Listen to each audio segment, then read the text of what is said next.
This is the Living Vertizontal podcast, brought to you by The Church at Riverstone, a fellowship of the Church of the Nazarene in Madera, California.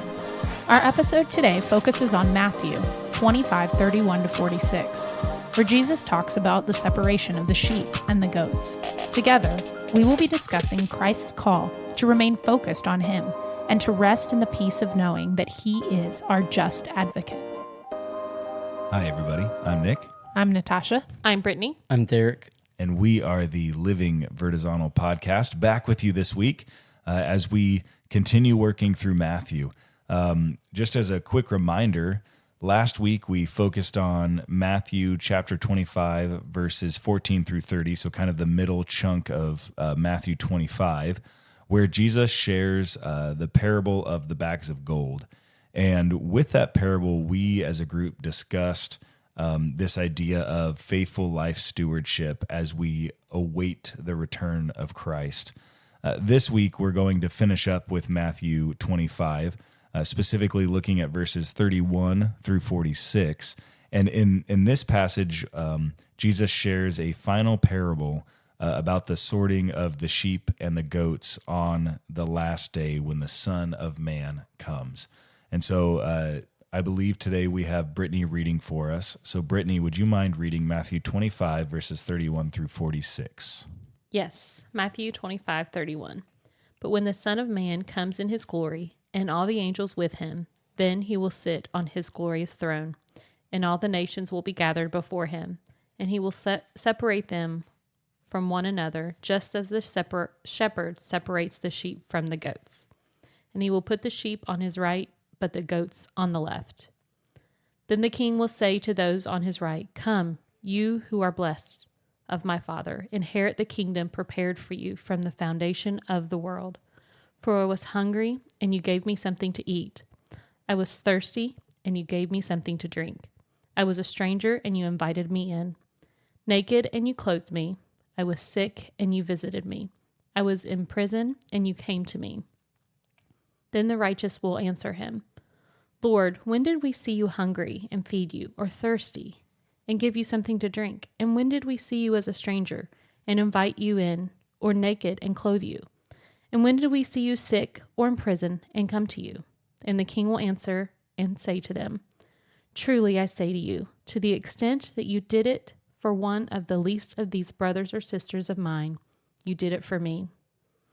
Then he will also say to those on his left, "Depart from me, you accursed people. It is the eternal fire which has been prepared for the devil and his angels.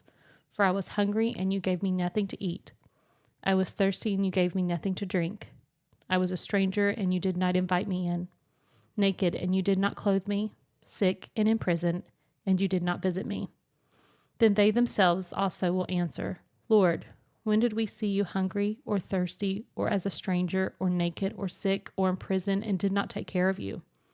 Then he will answer them, "Truly I say to you, to the extent that you did not do it for the one of the least of these, you did not do it for me either.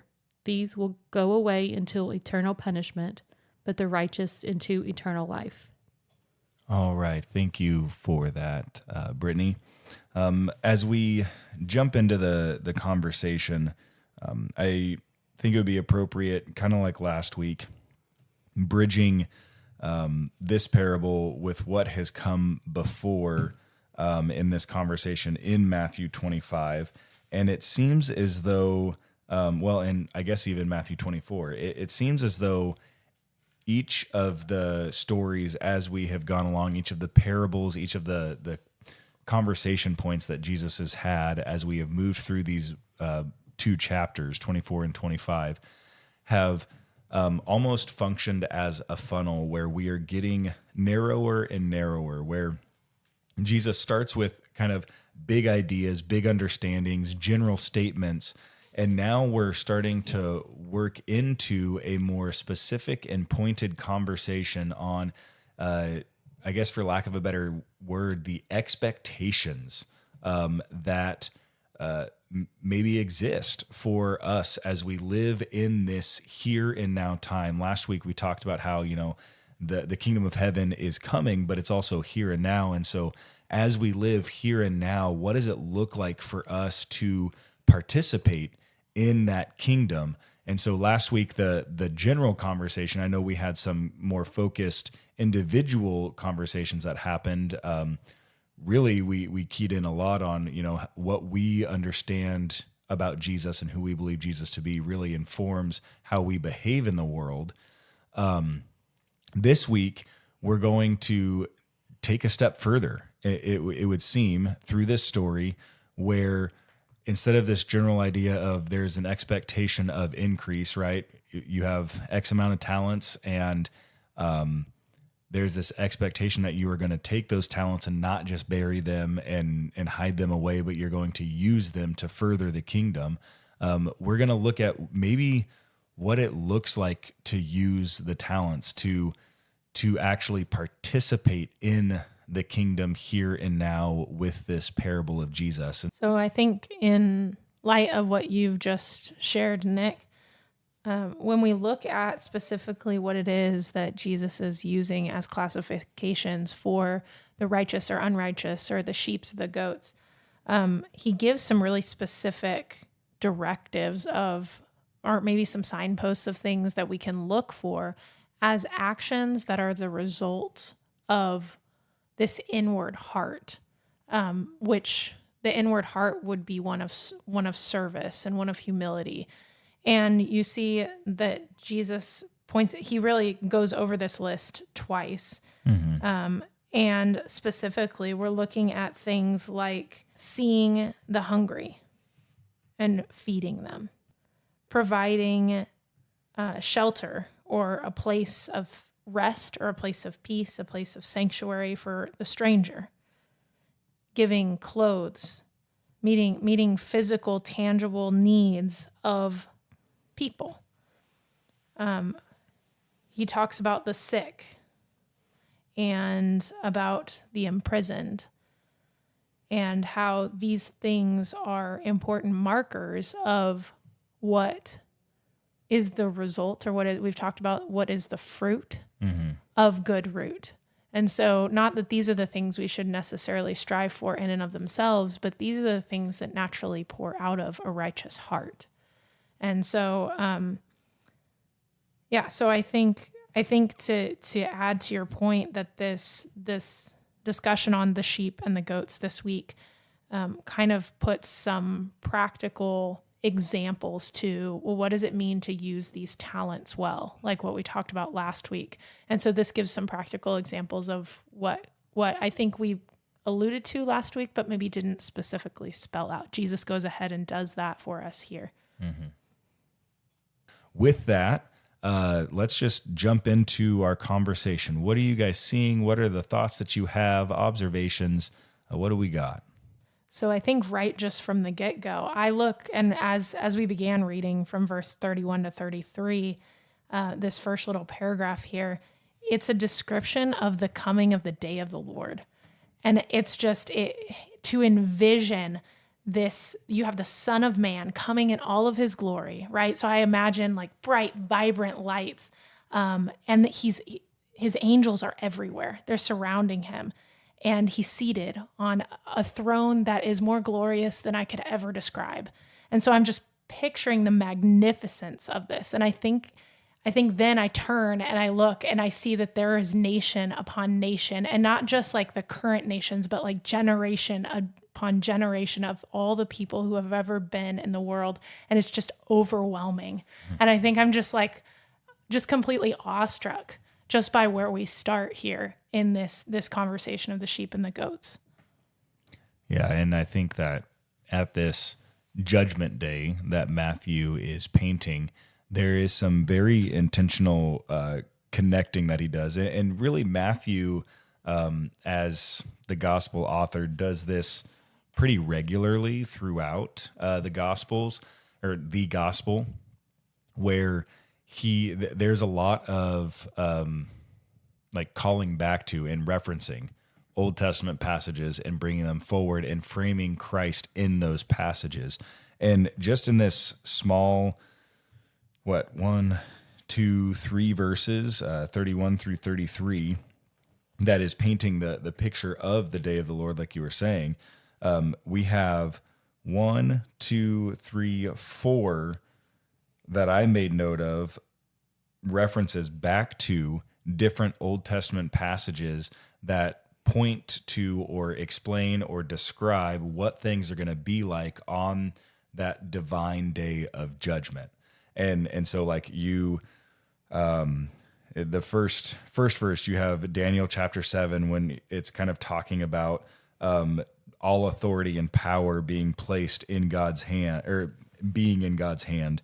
And then you have Zechariah 14, when it talks about the God sitting and seated on the throne. You have Joel 3, when it talks about all the nations are going to be gathered around. And then you have Ezekiel 34, when it frames God as the shepherd who separates the sheep and the goats. And so when I think about it like that, like Matthew, in the telling of this story, as Jesus is telling this parable, is setting the stage for this continued communication that Jesus himself is God. Like this is kind of taking a big step back. And I believe we have had this conversation before in the podcast, maybe not, because we've been in Matthew for much longer than we've been doing the podcast. But one of the main purposes of Matthew in writing the gospel the way that he wrote the gospel was to communicate to those who were listening or hearing or reading that Jesus is in fact the God of Israel, and holding that together. And because there at the time there was some attempt at separating the two, that Jesus was some new dude on the scene that is trying to assume being God, and he's really not God. And so you need to distance yourself from that understanding. And so Matthew is bringing in passages, so like Daniel and Joel and Ezekiel and Zechariah, and that people would have been very familiar with, that people would have known. And he's not saying in the reporting itself that Jesus is saying, and according to Joel, he's just saying this is what it's going to be like. And so he's framing Jesus in that as affirmation that Jesus is in fact the God of Israel. Like they are one and the same. And so everything that Jesus is saying, like we can take as truth, and we can begin to understand what this day is going to be like a little bit more than just some of those prophecies that we've been carrying with us that don't seem like they necessarily connect perfectly. All of a sudden with Christ, it all comes together and it makes sense. And as I look at this, knowing that he's the shepherd, when I look at verses 34 through 36 and his talking about separating the sheep and what the sheep look like, for me, as I look at this list, these are all the things that he has done or is getting ready to do. He's offered us the bread of life. He has offered us living water. Mm-hmm. He's offered us relationship. He's invited us on this journey. He's clothed us, or offered the ability to be clothed in his righteousness. Mm-hmm. We have been bound in chains, and he's made a way to set us free, to heal us of this sickness within us. And so, and we've been, as I said, locked in chains. And so all these things he's done or is getting ready to do. And so for me, I look at this, and as they ask, like, when did we do these things? Well, when he invited us to go on this journey, and we lived that out before men, we were doing these things. Everything that he's this list that he's given them, he's already done.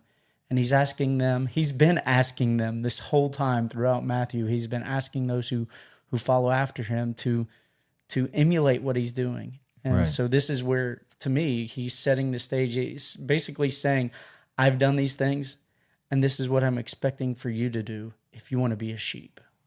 Well, and it's an important conversation to have because as we jump into chapter 26 next week, Jesus is going to turn to his disciples and say, listen, it's coming and I'm going to be crucified. The Son of Man is going to be handed over. And so this is really kind of his last teaching moment before this narrative directing him right straight to the cross comes in. I know his whole ministry has kind of been working that direction, but this is kind of the last, what's his last message to them going to be? Of course, it's going to be an invitation to participate in the life that he lived. Which he'll tie up in a nice bow at the very end. At the with very the Great end. Commission. We're coming. It's coming. We've referenced it a few times over the last number of shows now. I think as we move on through the passage and we get to that block, of 34 through, 40. 34 through 40 is the address to the righteous, and then 41 on is the address to the unrighteous. And something that stuck out to me as I was spending some time with this is the response of the two different categories again. So the righteous, Jesus says essentially the same thing with the opposite word, like inference to both groups, right? You saw me blank X, Y, and Z, and you took care of it. And to the others, he said, you saw me X, Y, and Z, and you did nothing. And both of them respond, when did we see you that way and do something about it, right? Or when did we see you that way and not do something about it? The thing that stuck out to me is the righteous people, the ones who are living a life essentially emulating Jesus, Derek, as you were addressing, the ones who lived a life emulating Jesus thought nothing of their actions. Like they were just living life as they knew to live it. Like it wasn't like they were doing X, Y, and Z in an effort to retain some kind of reward in the future. And that we are alerted to that reality when Jesus comes to them and says, you did this. And their response is, wait, when did we do that? Because for them, it wasn't about that. Like it wasn't about trying to check a box to try to get to eternity. It was just living the life that Jesus had called them to live. It's just living a life of love. Whereas the unrighteous, their motives are exposed. He says, you saw me this way and you did nothing about it. And they said, well, when did we see you like that? It's almost like they're saying, like, well, if we would have seen you, Jesus, we would have done it. But because it wasn't you that we saw, we didn't think anything about it.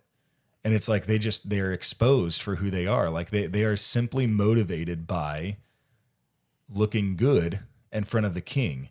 And if the king's not there, they're not necessarily worried about it. And so I don't think I had ever really pulled that out, at least like an inference of the heart of each of the individuals in the different groups. But I think that became very apparent to me this time as I was working through this passage. It really kind of, like stepping back, kind of seems similar to last week with the servants, where the first two, like, I don't think they were expecting anything for growing what the master had given them. But because they grew what he gave them, they did what was expected. Mm-hmm. They got to share in the happiness of the master. And much like you said, it exposes a heart issue on those of the unrighteous or the wicked servant, where,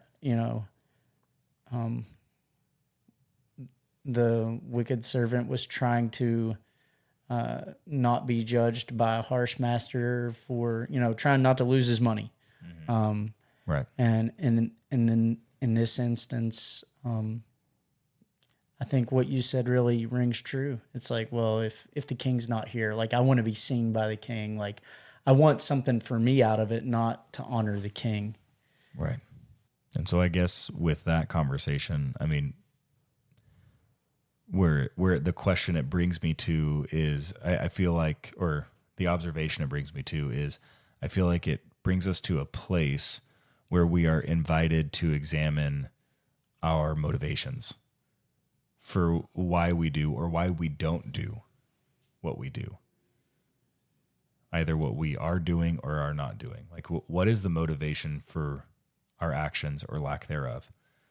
Are our motivations rooted in love, or are our motivations that are concerned with the image associated with the action or inaction?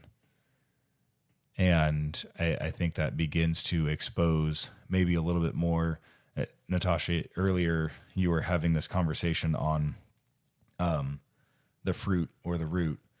And I feel like when we start having the conversation about motivation, it begins to tease out the fruit and the root in our life. Is this simply, am I simply motivated by the fruit and the attention that fruit is going to get? Or am I motivated by the root that exists because of the love that I have for my Father?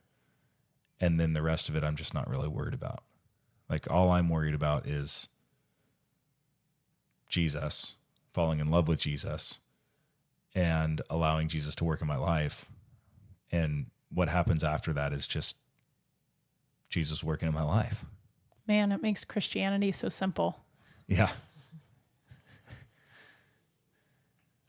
Hard, but simple. So I have a question. In verse 40 and in verse 45, it talks about the least of these. And one, depending on your version, one says least of these, my brothers and sisters, or just my brothers. And then sometimes it just says least of these. Who exactly is Jesus talking about here? Good question.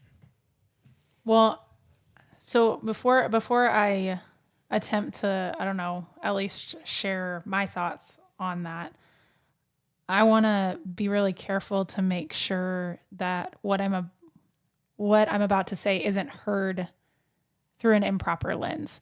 So just because we're going to narrow the scope of who this applies to, this passage of caring for the least of these, just because we're about to narrow that scope does not absolve us as Christians from caring for the least of these universally. So having said that, elsewhere in Scripture, when we've talked about the least of these, or when Jesus has referenced his brothers and sisters, or the little children, all of these groups refer to believers. So those who are following him, those who are the disciples of Christ. And so I think that in this particular instance, Jesus is using his statement almost as a word of encouragement to help his disciples begin to, in their hearts, navigate what is going to come. Jesus is aware of what the Great Commission and his sending them out with the talents he's given them is going to cost them. And he's already instructed them, don't you dare bury these things, right? I've been given them, I've given them to you so you can share, right? And so that you can multiply. That is your objective. And so knowing this, Jesus also knows that they're going to be up against a lot, and that life is going to deal them a lot of hardships as a consequence of their faithful efforts in following him and doing what he's asked them to do. And so in this particular passage, I think this comes as an encouragement. So Jesus knows that they're going to be encountering these situations that leave them needing clothing, or leave them needing care while being sick, or care while imprisoned, etc. And so Jesus, knowing that these things are coming, is trying to help them keep their focus on him in the midst of all these things, recognizing that it doesn't need to be their focus to take care of the justice part of this conversation. He is God, he is just, and he is going to see who is caring for his disciples and who is ignoring the needs of his disciples. And he will sort that out at the last day. and it will be his to take care of that injustice. And so really this leaves the disciples kind of with this, I don't know, in one sense, there's this bleakness about what's coming, though I don't think they've fully grasped it. But on the other hand, there's this great peace, recognizing that they serve a master who sees all things. He sees the heart, and he's going to handle the injustices in a very just way. Mm-hmm. So to try and restate, to make sure that I'm understanding what you're saying, there's maybe a couple of perspectives that are held about this particular passage and who it's speaking to and what it's talking about. And one popular understanding, I think, that I have always carried as well into the conversation until more recently, as I've listened to other people and done some reading of my own. So one of them is like, this is a conversation about just all people receiving judgment based on how they treat other people, just in general. Like, it's just this blanket conversation of you will be held accountable for your actions in life. And this other piece that you were bringing into it is this conversation on Jesus really encouraging his disciples to let them know that, essentially, to say it plainly, the Gentiles and others will be held accountable for how they either did or did not receive you in my name. Like, whatever they did for you, however they helped you, they will receive accordingly. However they did not help you or did not receive you, they will be handled accordingly with that as well. And so this conversation on, like, all are going to experience judgment. And so take heart. I've got this. Yeah, I think that's exactly right. And so I think as we reflect on that part of the conversation, perhaps it's worth considering our own reactions to the ways that we're mistreated or not received when we're about his kingdom's business. I really feel like it, and I think one of you guys alluded to this, it takes the pressure off of us to feel like we have to be defenders of how we're responded to or how we're treated by the world. Like, we feel like we got to defend ourselves or other Christians. And maybe there are instances where we do have to defend one another, but I think this is God's way of, like, absolving us, or Jesus's way of absolving us from that need to feel like, we got to take on the world with a super soaker. Like, that's not our role in this. Our role is to take what he's given us, to take the talents that he's given us and put it to use and reproduce and grow the kingdom of God. And those who reject what he's given us, like, it's not going to be our place to play judge in that. And so often I feel like I have felt in my life like it was my place to judge and take God's job away from him, when that is not my role in this equation. And I think maybe that's maybe part of what Jesus was trying to reiterate to those following him, to the disciples, that, in this, you're going to face a lot. Judging's not your part.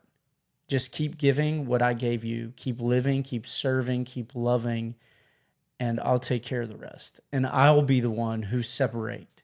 And I will see what has happened with those who were faithful over what I gave and those who rejected what I gave. And so my job is not to judge. My job is to take the talents that he's given me, take the gold that he's given me, and go increase it, go reproduce it.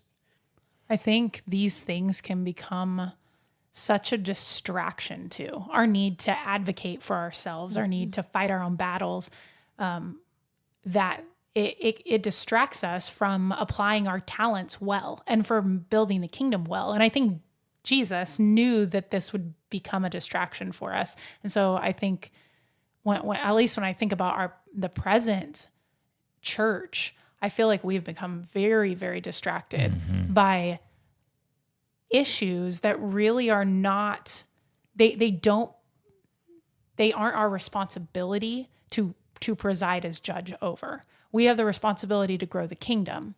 And so we need to make sure that our focus remains on Jesus and our focus remains on helping other people focus on Jesus. Right. And when we do that, when we simplify everything falls into place. And then he says, but when it doesn't, I'll take care of it. That's funny. This conversation reminds me of a conversation that I had with an employee this week. And she was telling me about some things that had happened and how she was upset about the way she was treated and all this stuff. And I know that she is, I know that she's a Christ follower. We've had conversations about that as well. And she just looked at me and she said, I know I shouldn't feel this way, but I really hope that karma is real. And man, if I'd have had this information, if I'd have, known what I know now, I could have encouraged her with, he's going to take care of it for you. You just focus on continuing to do what you do and doing the best you can and share what he's given you to share, and he'll take care of the rest. I feel like this conversation makes me think about what we've been through in the last 3 years as a church in America, and the conversation that has been had heavily about this idea of being oppressed and of our rights being taken away and persecuted. And we as a collective church, now that's not me saying that every individual a part of the church participated in this, but the overall movement of the church seemed to be, at least mainline church, seemed to be this really strong response against, in opposition to this taking away of my rights or this oppression of my freedoms, where it was almost like we felt like we had to stand up and correct the injustice. We had to address the injustice that was occurring and let everybody know that it was wrong, and everybody to know that this is not what it should be. And as I think about that, and kind of like what you were saying just a moment ago, Tosh, it's just a huge distraction, because during that time, whether it's an injustice or not, I'm not making even a commentary on that. More, I'm saying when we get so focused on the injustice rather than on the just one, we completely lose our sense of direction. We lose our true north, and we just start into a tailspin. And if we can't have our focus on Christ and Christ alone, how can we expect other people to even see Christ in the midst of this chaos that's ensuing? Well, and I think we should be clear. Standing up for injustices is not really what we're talking about here. What we're talking about is injustices that are committed against us. Yeah. Because we can handle it because we have an advocate. Right. Right. Yeah, that's good. You're right in that fact that we have an advocate. And so when something is committed against us, Jesus is going to take care of that either way. Right. So we shouldn't be responding on our behalf, but that doesn't take away, I would say, even the expectation of us being the advocates of others, because we are supposed to be Christ, right? We are Christ here and now. We have been called to be Christ here and now, and to live as Christ lived, and to be as Christ is. And if Christ is our advocate, that means that we are to be the advocates of others, which means we do need to stand up for injustice. But like you said, there's a differentiation between the injustice that we see happening towards others and the injustice that we are receiving as a result of being a Christ follower.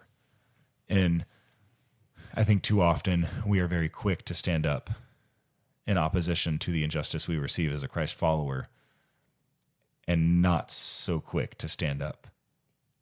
Always. I would maybe I should be careful, because there's a lot of people who do stand up for the injustice that others face. But I would say we're probably not as quick to stand up against that injustice as we are against the injustice that we too often receive. In this move of preparation and being prepared and the coming judgment, like, there is a call to continue the work and leave the judging to him.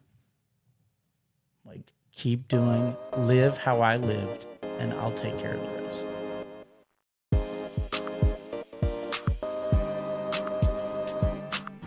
Be sure to follow the Living Vertizontal podcast to stay current on all our new releases. To learn more about the Church at Riverstone, visit us at thechurchatriverstone.org.